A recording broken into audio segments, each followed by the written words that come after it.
શ્રી કાળકા માતાજી મંદિર એ ગુજરાતના પંચમહાલ જિલ્લાના ચંપાનેર પાવાગઢ પુરાતત્વ ઉદ્યાન ક્ષેત્રમાં આવેલ હિન્દુ દેવી શ્રી કાળકા માતાજીનું મંદિર છે. આ મંદિર પાવાગઢ પર્વતની ટોચ પર આવેલું છે.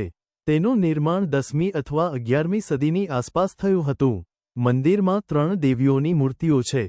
કેન્દ્રીય મૂર્તિ શ્રી કાળકા માતાજીની છે, જેની ડાબી બાજુએમાં કાળી માતાજી અને જમણી બાજુએમાં બહુચર માતાજીની મૂર્તિઓ છે.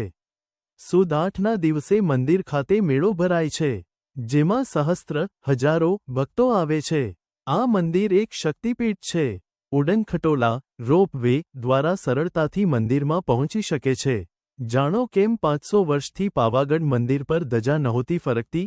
ઈસ 1485માં મોહમ્મદ બેગડાએ આક્રમણ કરીને પાવાગઢ મહાકાળી મંદિર તોડી પાડ્યું હતું અને ત્યારબાદ તેના શિખરની ઉપર એક દરગાહ અસ્તિત્વમાં આવી હતી. હવે 500 વર્ષે ફરી ધ્વજા ફરકશે. ચાંપાનેરમાં આસોની શારદીય નવરાત્રિમાં ગરબાનું આયોજન થાય છે.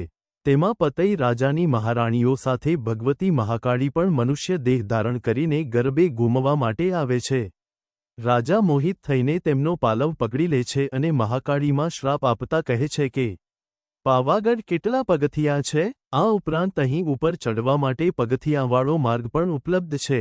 આશરે 1500ની આસપાસના આ પગથિયાં એકાદ કલાકમાં ચડી શકાય છે. રોપવે પણ 6 થી 8 મિનિટના નજીવા સમયમાં મંદિરના પગથિયાં સુધી પહોંચાડે છે.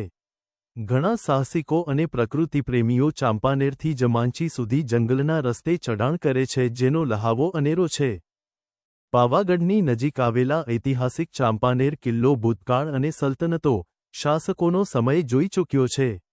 આ સુંદર શહેર મૂળ રાજપૂતોના શાસન હેઠળ હતું. ત્યારપછી 15મી સદીના ઉત્તરાર્ધમાં આ પ્રદેશ ગુજરાતના સુલતાનોના શાસન હેઠળ અને તે પછી હુમાયુનના કબજા હેઠળ આવ્યો.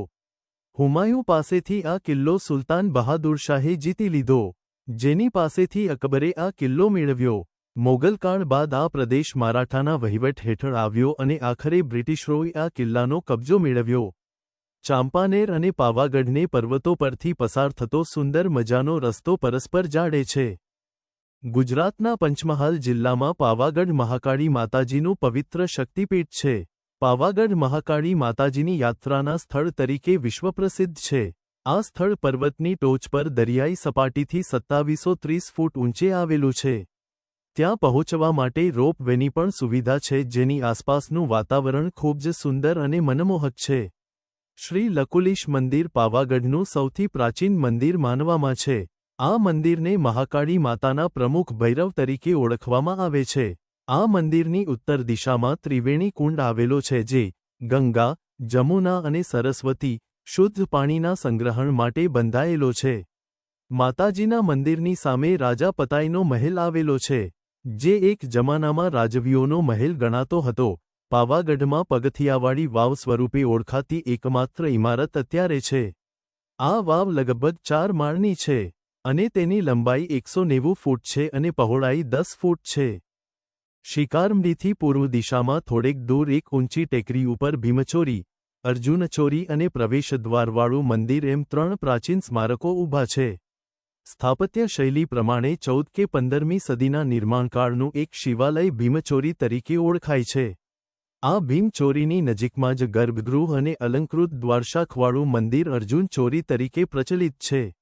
આ ભીમચોરી અને અર્જુનચોરીથી થોડુંક છેટે પ્રવેશદ્વારવાળું એક મંદિર વિદ્યમાન છે. અહીં મોટા કદના 2 પગલાના અવશેષ જોવા મળે છે, જેને કેટલાક ભીમના અને કેટલાક રાક્ષસી હેડંબાના પગ તરીકે પણ ઓળખે છે. આ સંકુલમાં નટરાજ, ઘંટાકર્ણી, ઇન્દ્ર, યમ, વરુણ અને અપ્સરા વગેરેના શિલ્પો પણ અવશેષોના રૂપમાં પથરાયેલા જોવા મળે છે.